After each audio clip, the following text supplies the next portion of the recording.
pas rose, on est d'accord. C'est mauve. Ah.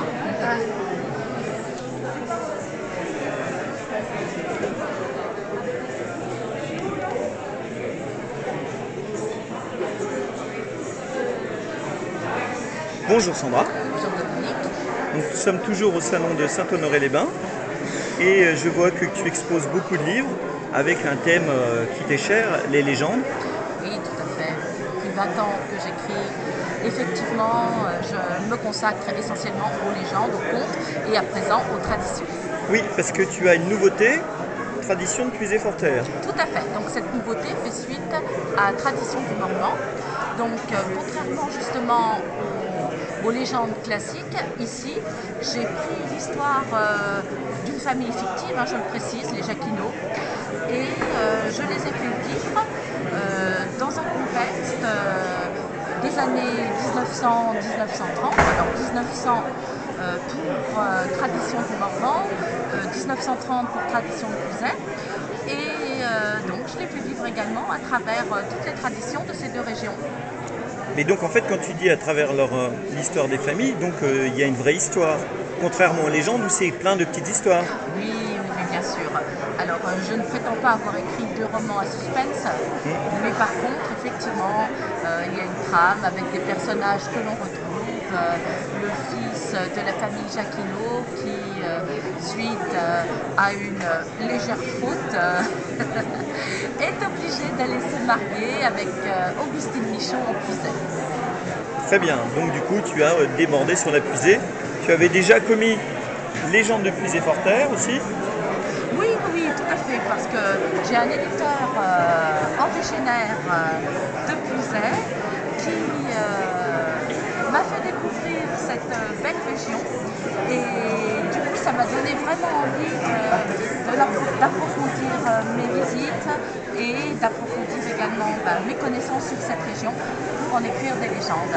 Et c'est vrai que c'est une terre propice, la Puisaye et la Forterre d'ailleurs, ce sont des terres vraiment propices aux légendes.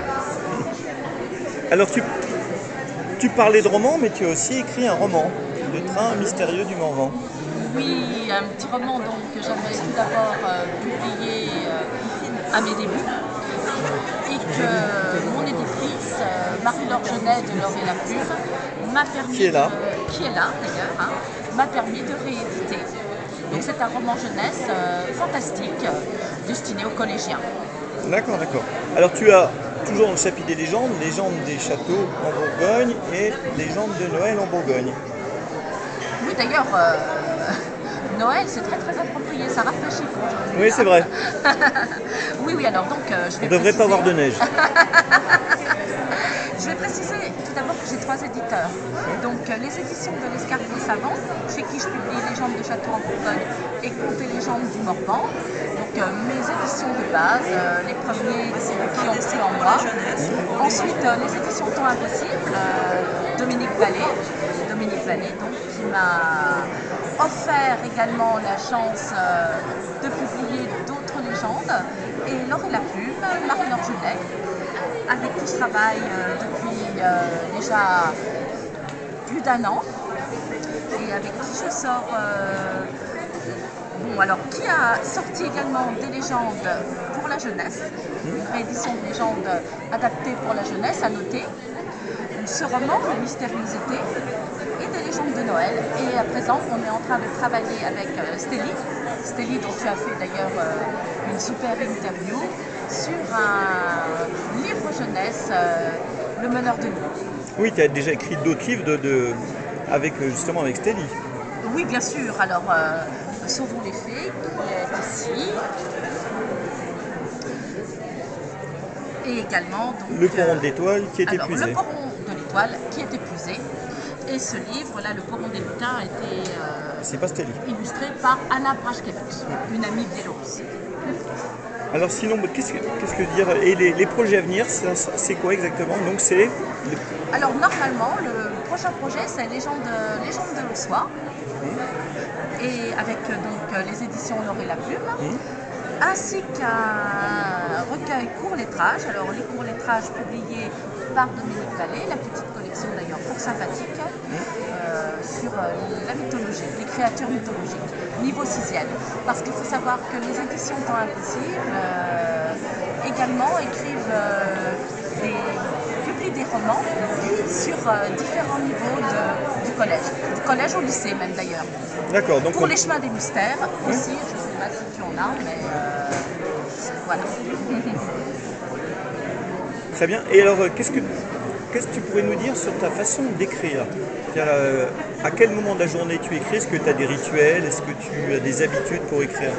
Alors, contrairement à de nombreux auteurs qui aiment écrire le soir et qui aiment écrire dans le silence, moi je suis une écrivaine du bruit. Alors, le matin par exemple, j'adore le matin pour écrire. C'est vrai que pour moi c'est privilégié, mais également le soir, mais de 4h à 19h, de 16h à 19h environ. Mais surtout, tout me distrait quand j'écris. Tout me distrait, ça peut être une chanson, ça peut être un bruit dehors, ça peut être des oiseaux, mais j'aime énormément être environnée par du bruit quand j'écris. Ça me permet même de me concentrer.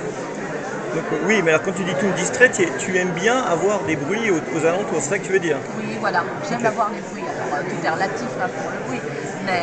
Marteau-piqueur, voilà, non. moissonneuse-batteuse. Non, mais des gens, tout simplement des gens. J'aime écrire dans les cafés. D'accord. J'aime écrire dans les cafés, les restaurants. Je me sens bien dans ces lieux pour écrire. Mais écoute, nous te souhaitons un très bon salon, d'excellentes ventes et puis une bonne journée. Merci. Au revoir Sandra. Au revoir.